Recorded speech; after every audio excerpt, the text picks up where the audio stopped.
Компани нь ажилд орох хүсэлт гаргасан эргэн бүрт тэгш боломж олгож, сонгон шалгаруулалтаа шударгаар явуулна.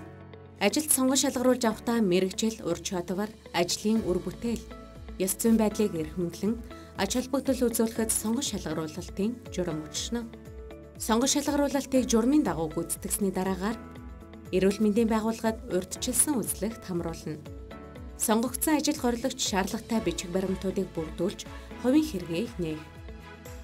Эслийн талбай эмчийн дүгнэлтийг үндэслэн сонгон шалгаруулах ажилтан дараахыг бэлтгэж шинэ ажилтанд танилцуулж гарын үсэг зурулна.